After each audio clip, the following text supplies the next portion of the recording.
Vinod, yes, thank you. Can some ladies speak to people at the time?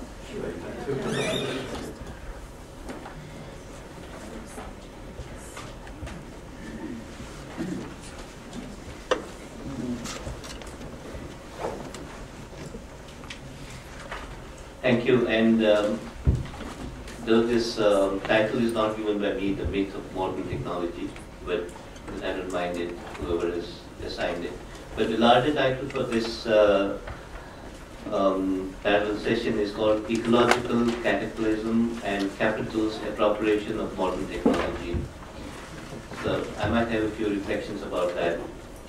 Even though I come from the city of Bhopal in India where I live, which had the Bhopal gas disaster in 1984, so I'm also tempted to speak about that. And 3rd December is the anniversary day, and we just had the 27th anniversary, and it killed 25,000 people by now, and about 250,000 people are ill still from that. So it's called Fukushima, to talk about Hiroshima and Bhopal is similar. But what I'd like to speak is that our attention gets drawn to the problems of technology when a Fukushima or a Hiroshima or a Bhopal or a Chernobyl happens. And then the general attention goes towards the problems of technology and modern technology. But what I would like to provocatively say is that the problems of technology remain if no particular incidents happen.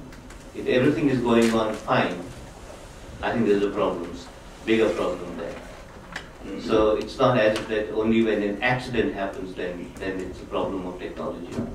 When no accidents happen and things are happening as business as usual, there is a problem.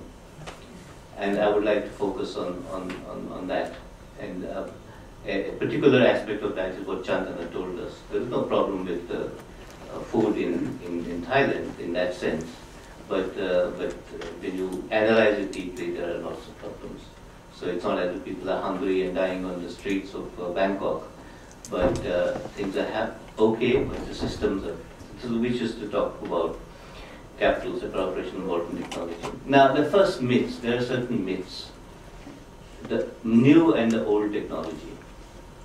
Now, this is a capital's, and I would call it the capital's way of appropriating our mind. What is a new technology?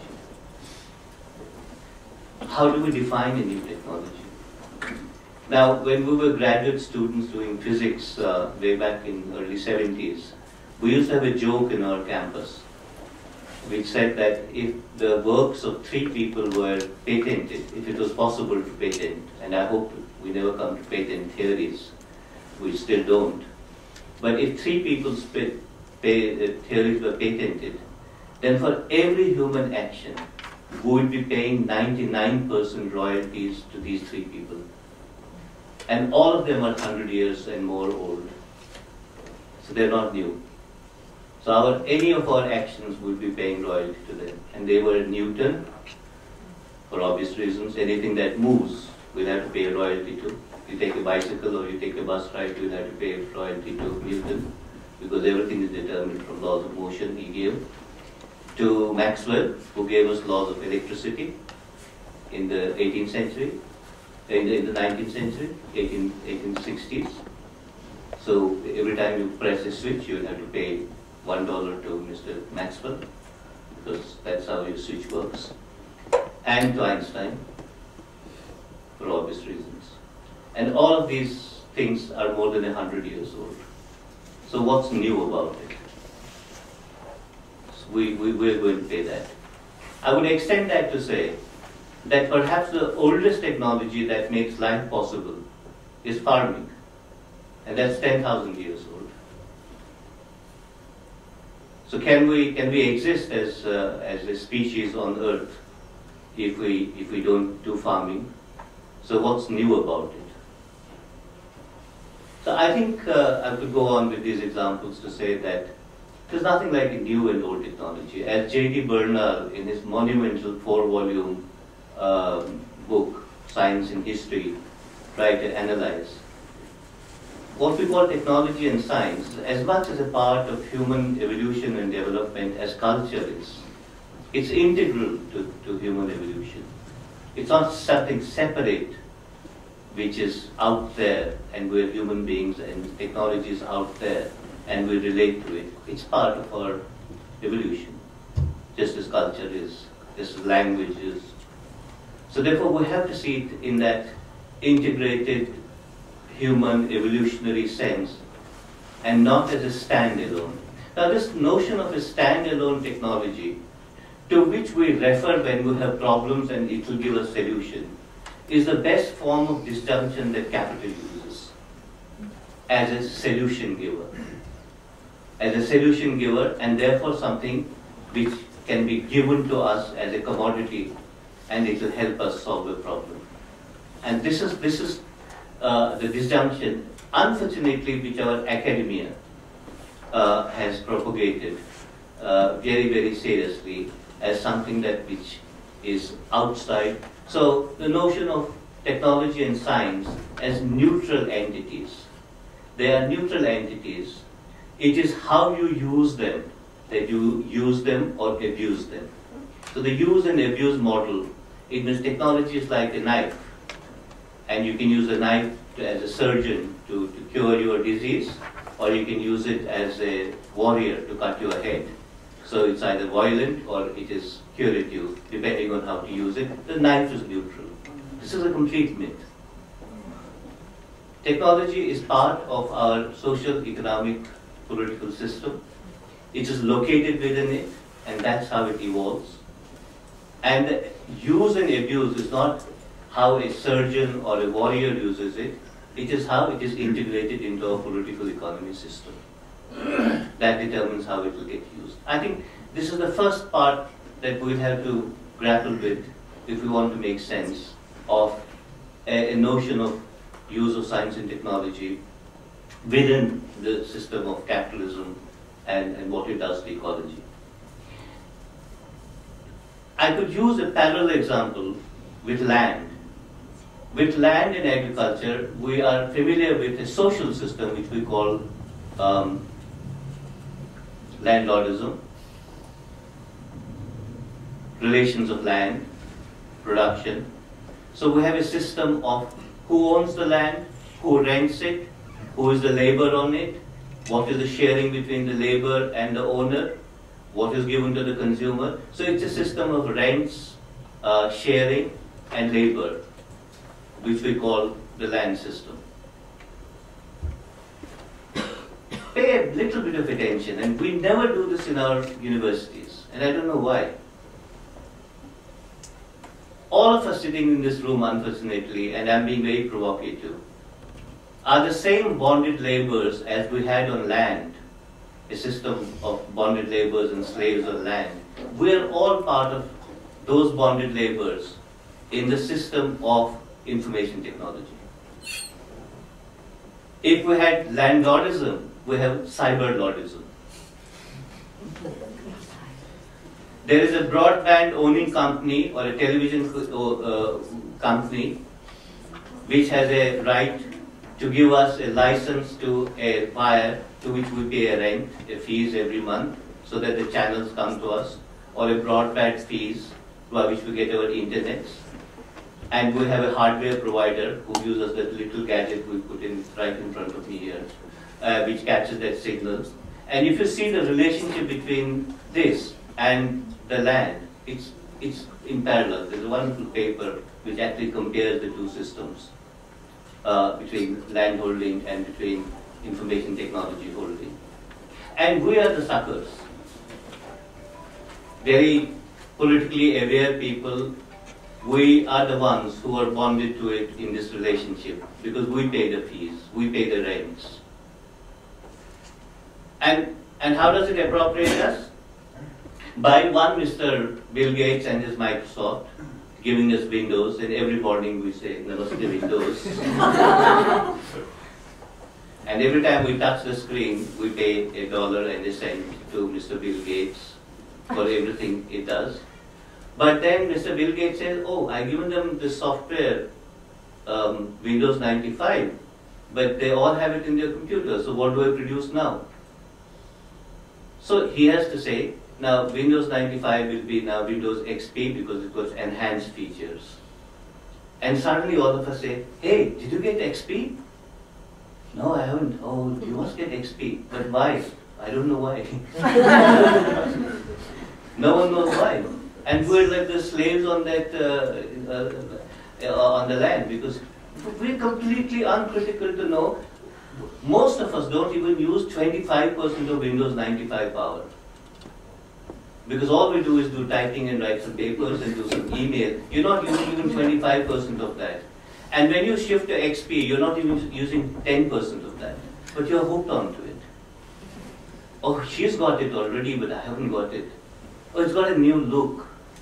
Oh, its menus are very fancy. What the hell do you require those menus for if you're writing a bad paper anyway? So, but we must get on. That's the way capital plays on us. The most classic example of that is the pharmaceutical industry. I mean, this is a documented case. Now, diabetes is a disease, which is a metabolic disease. That there is the pancreas is not able to produce insulin, or we have insulin resistance. So sugar buildup happens, which can have consequences on our body. So it's a fairly dangerous disease to have. Now, what do the drug companies do? So the drug companies love disease because profit can't come unless you have disease. So first of all, they're very happy that they have a new challenge. So I'll give you a new solution, modern solution. The modern solution for most of these diseases today is not to cure them. Because if you cure them, then you don't need the drug again. So it's bad for profits. So what is a good drug in the capitalist system? Is a drug that controls, not cures. Because once it controls, then you need to take it all the time so that it remains controlled. But if it cures you, then you take it for 3 months and then you don't need the drug. So therefore the drug company cannot sell it anymore to you. And believe me, and this might sound kind of surreal, drug companies know this, so they don't invest in research for cure drugs. And in diabetes, there was a case with GlaxoSmithKline, where 2 of their researchers actually were on the threshold of getting a cure drug for diabetes. And they pulled off money to that research. They pulled the socket saying that we don't want this research anymore. And the 2 guys were without their research funding because it would take away their profits. And this you can see across the board, particularly in the pharmaceutical industry, in ICTs, in software industries, that you need to replace. And then of course you use the classic systems of the capital system to say, oh, you have an old computer, but I have a new one in the market. So how do you make that guy give up that old one so that the new one can go in? Or will you exchange? So you exchange your old one with a new one and we'll give you a discount. So that you replace that with a new one. Now, when I use these metaphors of a couple of these work across most of this. Now, it is these new systems of selling and buying which are new. There's nothing new about the technologies. It is these systems of trying to penetrate through those markets. But many of the silicon technology, which whatever this uses, is hardly new. There's nothing new about the silicon technology. But it will be packaged in a way as if to say that this is very new. Now, this is why I'm saying that these are not things that are blowing up like Fukushima or Chernobyl, but these are the blow-ups which are happening all the time silently, to which we become part, as I said, suckers to it, and we are getting to it, indebted to it. The question is that we all talk about problems, so technology works in these ways. The point is that I was trying to say the other time, we do have alternatives. The important thing about technology and its penetration in society and its location within political economic systems is that the good thing about technology is that there are technologies It's not technology. You're not stuck with one. There is more than one. Question is, what decision-making system decide which technology to use or not? The anti-dam movement that Chantana referred to is basically a technology for centralized water reservoirs. You use a big dam, you trap water in a very big reservoir, and then you distribute it. So that's a technology of water trapping and management. You have technologies of decentralized water trapping and decentralized water using. You can have the same amount of water trapped in smaller little reservoirs and used in a very decentralized way with local control rather than a centralized control. But capital does not want small systems because the profits margins are very low.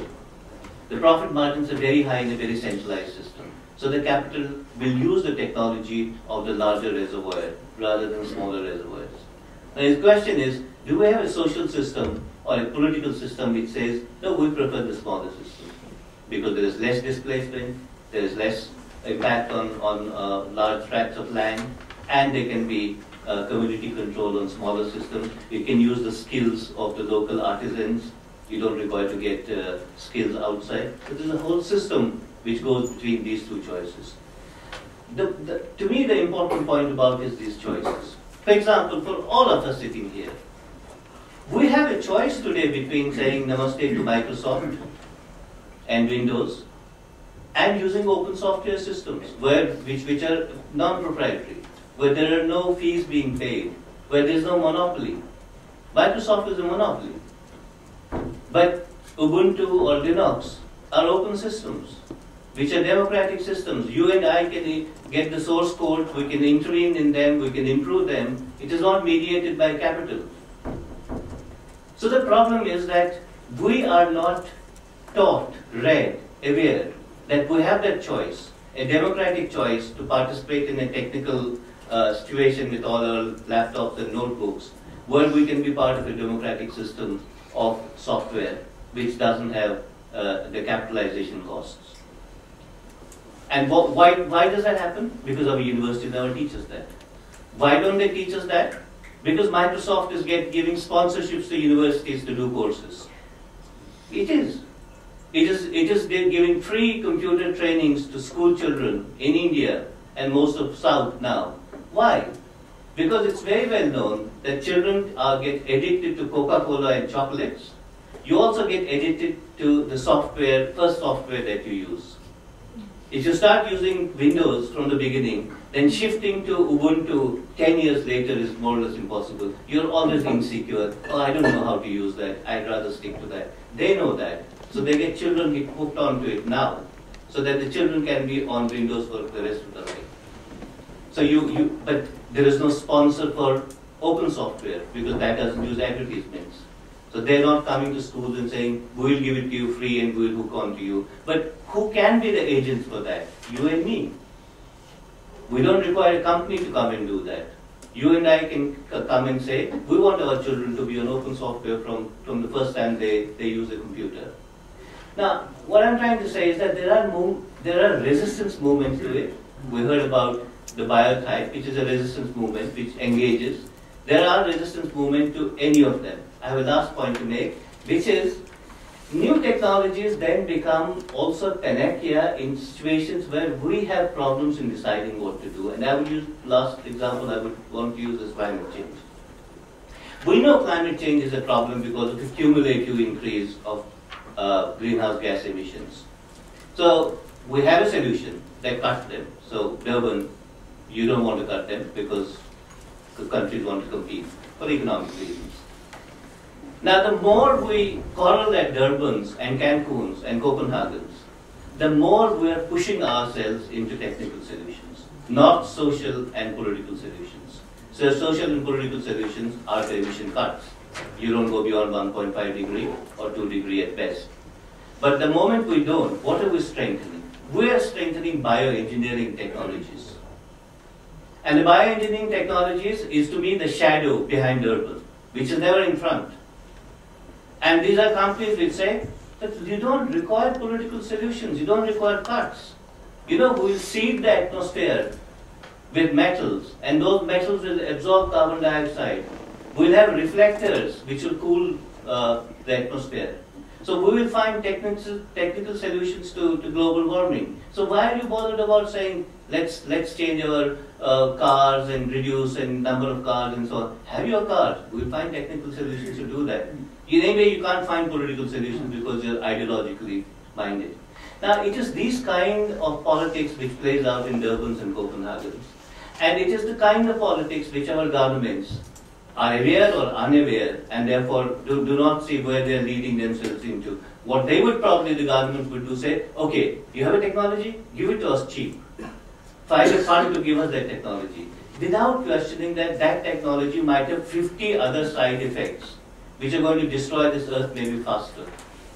Which is what happens with every drug that we take. We can never know the side effects. 5 years later, when we have the side effect, then we say, oh, this drug doesn't work anymore. So let's try a new drug.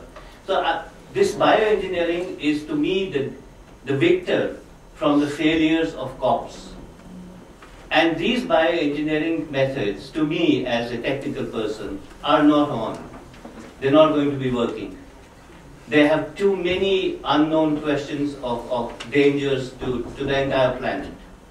But this is our inability to find political solutions, which then pushes you into so-called new technologies. So what I would probably therefore say is that it's not enough for us to say that, oh, I'm a social scientist, so I don't understand technology.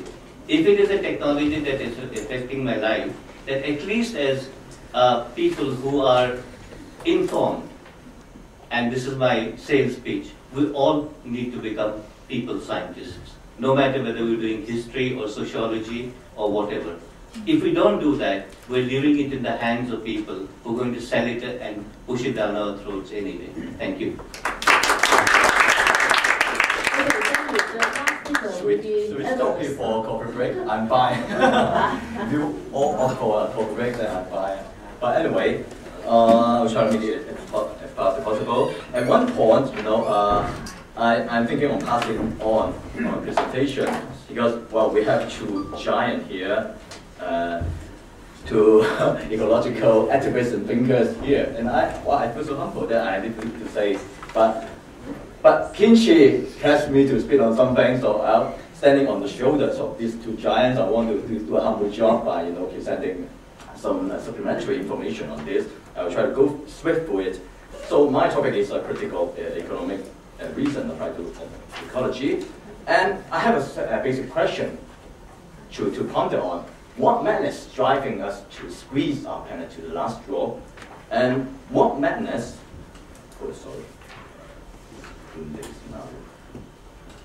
and what madness make us blind to a blunt fact about our situation? I want to find the root of that madness. So this is my question. So let me take into the case of the global warming or climate change problem. During the 90s. The industry in America, when those launched a counter campaign, they spent $1 billion to try to discredit the global warming phenomenon. So this is the graph they use mostly. It's about a contribution of the so-called greenhouse effect. Actually, other so-called greenhouse effect is not so important as the water vapor. So based on this graph, they will conclude that actually, there's no anthropogenic effect on global warming. So this is their argument. But exactly based on this graph, we know that this is the other picture. Exactly based on this graph that we know that the real cause of global warming is man-made. So let me go into it. It's a water cycle. I think the most important one of the global system is built on a lot of cycles. Ecological thought is always about cycle, a complete cycle. And one of the most important ecological cycle on Earth is water cycle. A healthy cycle, especially water cycle, is the key for the climatic regulation at global level. So if we keep a healthy vegetation system, especially a primitive forest with good, healthy biodiversity, You know, water is one of the most miraculous material in the world, I mean in the universe. Without water, there's no life. So whenever we look for life form in other planets, first of all, we're looking for water. Because water has the highest heat capacity in the universe. That makes, water is so essential to life.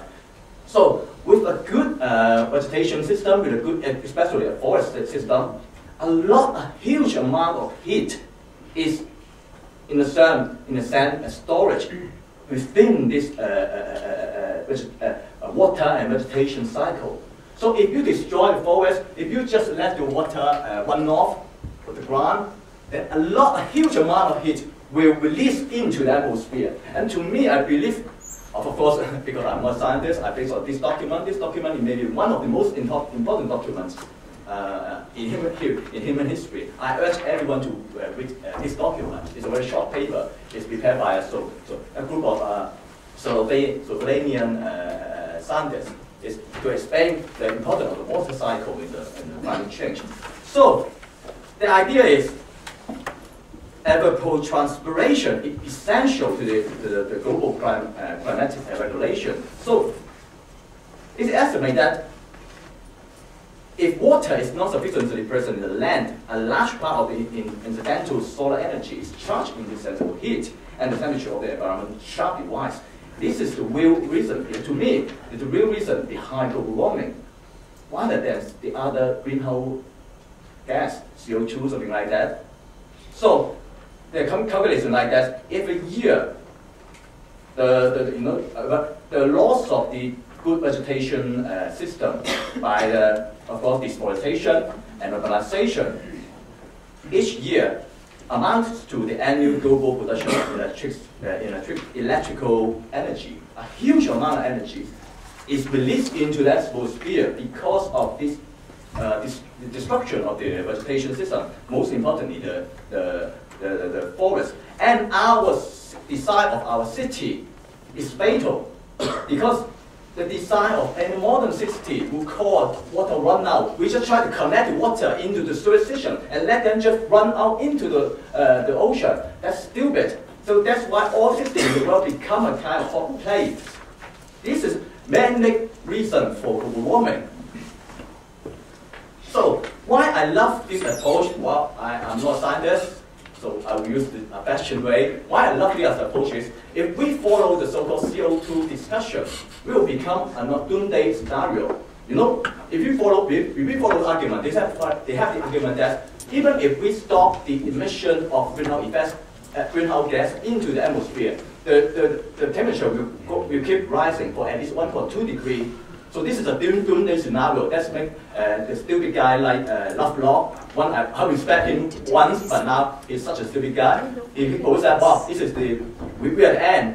Enjoy what you have got to do. We have a doomsday if it's a low return. That is a fatalist discussion if we follow the so-called CO2 discussion. But if we follow this water cycle, then I'm totally optimistic because we have a way to revert the global warming by, very simple, just renew natural forest on about 7% of the cultivated land. It's enough to offset all our man-made or anthropogenic carbon emissions. So that makes me so optimistic. So that's why water and the carbon cycle. Just go for it. I'm not saying that, well, CO2 or carbon cycle is not important. We should stop, depending on the oil, and we should keep the oil on the ground. But I will advocate, carbon reduction on another reason because of the acidification of the ocean. Is another reason, very important reason, no less important reason than the global warming. But to me, water cycle is more important. So if you look at the parallel movements in the last 2 centuries, it is deforestation after the industrial revolution that really parallel to the global warming phenomenon. So that's a very important process, or I don't have time to go into it. So I think the solution is very simple. Stop the monkey show of the climate summit and stop the bullshit of carbon trade. It's simple. forest and water cycle is the key to revert the climate change. And CO2 is picked because it fits with the economic reasoning. I mean, not only CO2, but all greenhouse effects, and can serve as a new candidate for financial explanation. So the most importantly, we should make it mandatory for the population living in the advanced regions to cut, including Hong Kong and most of where you're living, cut our material and energy consumption level by at least 50%. Oh, let me go through it. But why? Why we choose this one? Because greenhouse effects, because greenhouse gas could be quantified into tradable unit. That's the reason. We could not quantify biodiversity. We could not trade biodiversity. That's the why. Because, well, now we have 1 ton, 2 ton of this greenhouse effects, then we can trade it. That's the reason behind why suddenly they jump into this so-called global warming discourse.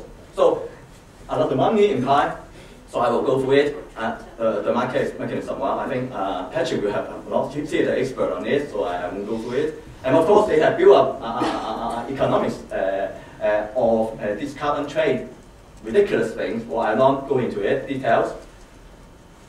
And of course, and so this is the global warming. Some basic technology. Okay, sorry. So we all know that the trademark, the carbon market is stupid because, well, another reason. And most importantly, actually, it will have the adverse effect. Local polluters actually receive profits from offset credits. They are financial, they are subsidized to destroy bioregional community with biodiversity because the local community could not afford the expensive carbon auditing. So that makes these big local vestiges. Actually, they can benefit from this whole mechanism. I think it's stupid. So now I want to ask why they go for it. Of course, because it's capitalism. For me, capitalism is a form of madness. So I love this argument. Every argument about capitalism is rational, except capitalism itself. So capitalism is a form of delirium. So from this that madness, we have another imperative madness. Is go, Rapporteur est une folie. Growth is a madness. So I will go through it. Of course. And of course, finally, we have some, the notorious Lawrence Summers, the key person of the neoliberal regime, who in the 90s, asked you for I will term it the ecological imperialism.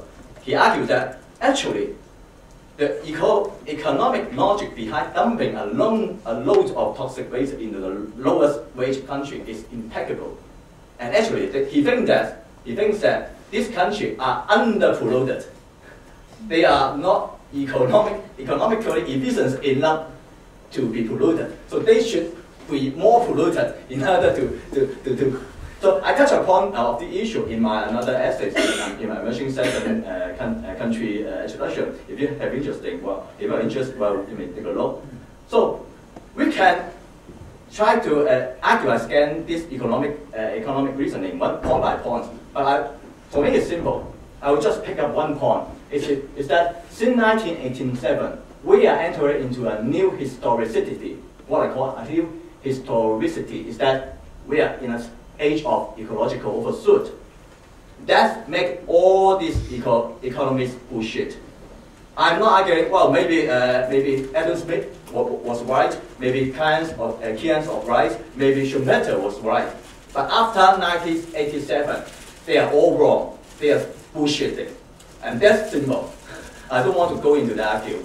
So maybe you are, more enough about ecological overshoot, so I won't go with it. I'm sorry because, well. So for me, now we're in a mode of ecological overshoot. Now the Earth is that makes most of our old good economic system obsolete. Now the Earth is too small and too clouded to allow us to be competitive. Our invaluable natural resources are too limited to afford creative destruction. The old paradigm of productivist competition is not only obsolete, but instrumental to humanity. So another no-brainer, well, we won't go for it. That marks well, how the economists know so little about ecological system. Because all ecological system is complex, adaptive system. I will explain on this in my conclusion. So now I will try to work based on some simple ecological philosophy. And for me, the most important of ecological thinking is the regenerative cycle. You know, in ecological cycle, there's no such a thing as waste. Everything will return into this cycle and regenerate again. And this is what the ecological cycle is functioning. And I think we should model our economies based on this ecological model, and especially within the ecological limit. So the problem now, since the 14th century, we have the exploitative capitalism. We have a disruptive cycle. Now, from Europe, they will take resources from other place of the world. Then they do dump resources in another place of the world. That's the problem. That's why it makes exploitative capitalism is harmful to the humanity. 10 years ago, I read a paper from Professor Muto. I learned a lot from him because in the ancient East, in Japan and China, we have huge cities with population nearly up to 1 million, but never in the East, in China and Japan, we have any trade. I don't know. Yeah, here's my conclusion. We have a lot of trade in the European history. Because why? Because in China and Japan, we try to recirculate everything, even the human inscription. But in Europe, they try to collect the human inscription and try to move out away of the city and dump in the surrounding city. That is the reason of plague. So that's why plagues are such a prevalent phenomenon, a historical phenomenon in European history. But it never happened in China or in Japan or why? Because we have the complete circle. So, okay, let's jump to the conclusion. So I want to quite a bit philosophical. I want to trace the root of this madness. And to me, the farthest I can trace is from Plato. And I think from Plato to Marx, I'm sorry, Renmin, from Plato to Marx, they share a common metaphysical bias. You know, from Plato onward, they look at the world as just a stock of materials. So suddenly we have the idea, we can have the intelligence. So it's Aristotle, we have the form. The world is just a passive, formless master waiting for us to give them a form, to give them a value. So that's why Marx, for him, production is more important because it's a value creating process. And of course, we have this patriarchist. Man is man who conceived the woman. So you see, all this Western Eurocentric idea share some metaphysical bias. Is that only man has intelligence, only man has agency, and the nature is just material, it's passive. So my idea is we have to respect a very important thing is ecological system itself has a higher intelligence, and human intelligence is subordinate to it. If we, by denying intelligence to the ecological system, we are fooling ourselves, making ourselves idiots. I think this is the root of all the mayhem we have. So I will, decoupling, well, I don't have time. If you have interest, just please read my 1,000 words and my essays on the E7. So, I mean, the central task for imagining society today is to develop and cognitive management of the commonwealth we share. And well, I don't have time to go into this explanation how ecological system is a complex adaptive system. So if you're interested, we can talk about it. So my idea is, well, now we have two paradigms of civilization. One is the old, obsolete, suicidal one, well, which is represented by the capitalism. Another one is the what we're looking for, this new paradigm, new idea. So I think it's fine enough. It's okay. Okay, thank you very much. Actually, it's time off, but is there any question? I mean, 1, 2. Okay, 2. In my bad English, one question to Erebus, and like an answer, and another one to me.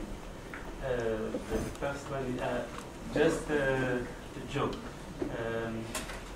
Last week I participated in a conference of doctors, of medicine doctors, of psychiatry, psychoanalysis and all that. And they asked me to present a paper, and I chose to present a paper on the mainstream pro-capitalist economists and madness. Okay, it was just, of course, I'm not a psychoanalyst, nor a medicine doctor, just a doctor in economics.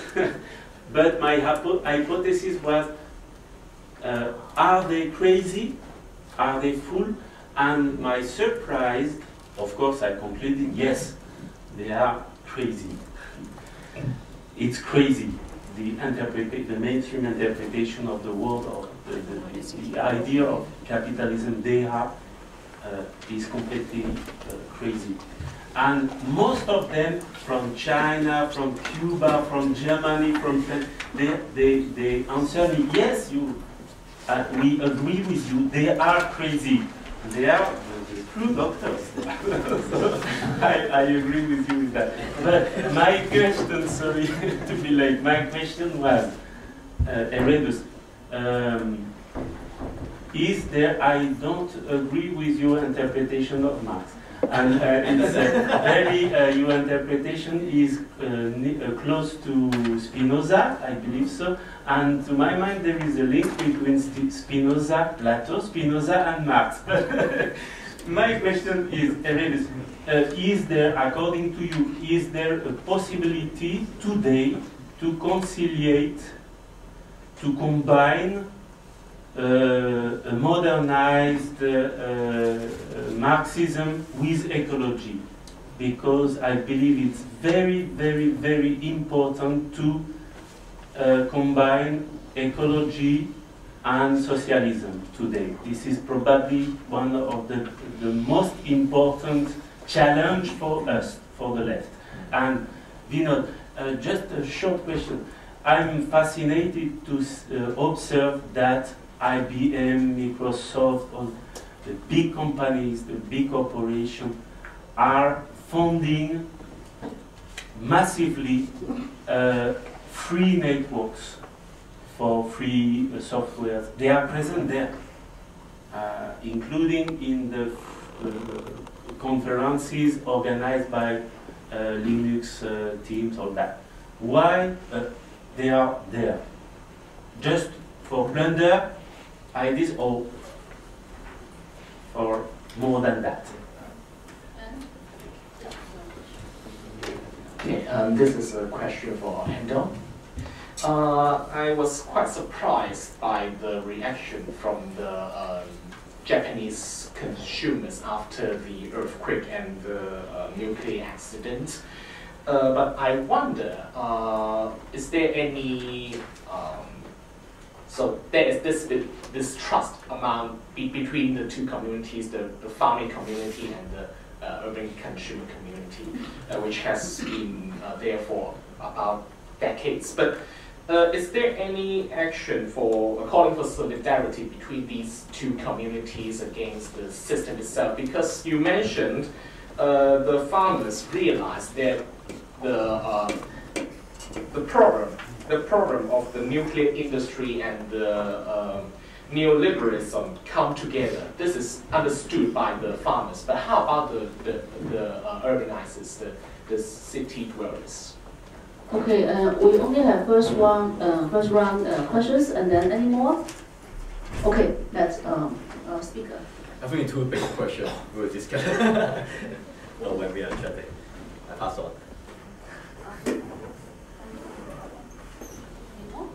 What happened? Sorry, I didn't hear you. You're not answering this? Yeah, I pass on. It's too big a question while we discuss. Oh, okay. I think it's important to respond to that because there is an emerging literature of ecological socialism, And I'm surprised you don't know about that. And I mean, recently in Paris twice now already, there was meetings of the Eco-Socialist Manifesto with Michel Loy, so, and others. So it's very important. But of course it's not enough, because it has to be an eco-socialist feminist analysis for obvious reasons, which explains about the treatment of matter and body and so forth. Thank you, Yeah, okay, so yeah, I mean, combining them is important, and in Brazil, there is a socialist movement, and Lowy and many other people. Bellamy Foster has been trying to write so much about this, and therefore, I mean, there are movements around which Gateway says, and I do agree that we need to do that, and except that there are works in progress. Most of them are works in progress. I talked in the morning about how we're very in great difficulty, intellectual difficulty, trying to combine Gandhi and Marx. In fact, we had a project here on Gandhi, Mao and Marx. Gandhi, Mao and Marx, and how to take elements from them towards a new paradigm, which would be based in ecology. So there are attempts of this kind, and I think as a result of the Sustainability Forum, we should see how we can strengthen these, both in theory and practice. So that's the question that you asked, Erebus. About the specific question, well, this is in some sense a victory for the commons, because the commons, particularly the commons in computer software, is posing a threat to the monopoly. It is posing a threat to the monopoly, and in fact Microsoft realizes and Google realizes that the free software community is no longer a small community. I mean, to give you a little example, when we did the Mumbai Forum in 2004, we took two decisions. One decision was that in the whole forum there will be no Coca-Cola. So we would not allow Coca-Cola inside the forum. It would be replaced by local fruit drinks, which are so common in India. So local entrepreneurs who make fruit-based drinks, they would get space, but not Coca-Cola. The second was more difficult. We had 3,200 journalists in the Mumbai Forum, and we decided that there would be no Microsoft in the Mumbai Forum. And the journalists said, "Hey, you're not doing Microsoft, then how can we come and cover?" We said, our volunteers will be there to convert every computer into free software, and they will be standing if you have a problem 24 hours. We had 3,200 journalists, and we had everyone there with no Microsoft in the forum. We kept Microsoft out of the Mumbai Forum. And Microsoft actually came to us and said, protested. They said, how could you do this? We said, we have a choice. We have a choice. So I'm saying that this is challenging them. Now they're being smart. This is a long story. They are trying to break the free software community by saying that no, it should not be free. This should be licensed but not monopoly license. So you pay a rent, but you don't have a monopoly. And they say, we are prepared to share some codes, but not all the codes.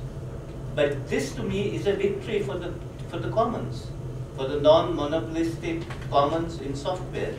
So they attend conferences because there are now big systems, offices, which are using free software and not using proprietary software. So it's hitting them. So they're coming and saying, oh, it can't be free, but pay a fee. Okay, it won't be copyrighted license, but it can be a fee. So change the terms of rent. So I think this is one area where we can say that it's an impact being made by commons. It depends on how much of our leaders in the free software community will compromise with them or not compromise with them. So I think that's why they are there in these conferences. Okay, I'll reply quickly. I think the solidarity between the urban consumers and the rural farmers was definitely in reality before the nuclear accident, because Japanese organic farmers started their farming in the 1970s, and many urban consumers built a partnership with the farmers. And urban consumers, they feel sometimes they did not get food, which they want to get, because the supermarket was more convenient than purchasing from the organic farmers. Organic farmers sent a box and with vegetables, but if the consumers need carrot, the organic farmer did not necessarily send a carrot, but the consumers did not complain because they reflect on their urban, convenient and affluent lives. And this kind of the community supported agriculture was in crisis, as I told. But hopefully, I would like to improve this situation. Now the urban consumers were very concerned about the radioactive contamination, so they don't want to eat food polluted by the radiation. Also, farmers want the consumers to eat their product, but still polluted. So the situation is now very difficult, but some hope, I think. 2 months ago, I went to the Fukushima to visit the local farmers, and several students, university students, was with me, and they were saying that they wanted to know what's going on in the local rural areas. So they had some reflection of their affluent and convenient life in the Japanese society. So I hope this must be improving the current relationship between the farmers and the consumers. Okay, thank you very much. And we are sorry for running out of time. And then this is now another section, intellectuals and the tradition of popular thought. And the chair will be Seiko. Thank you. So you could just have yourself to some cup of tea, because we've got the hot water and tea and coffee.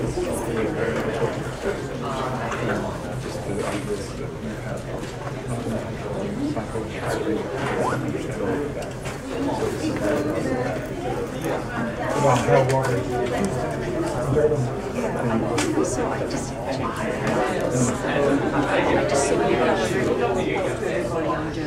yeah. I didn't get a chance to read it. I did center of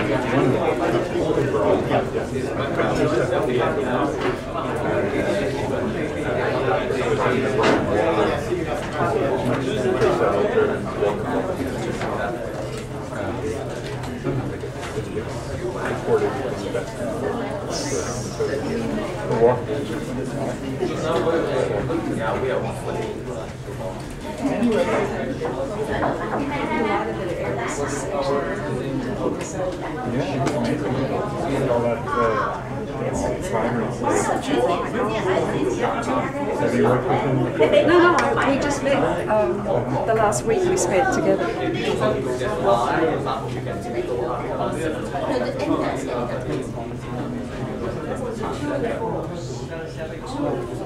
Hello, according to the organizers, we don't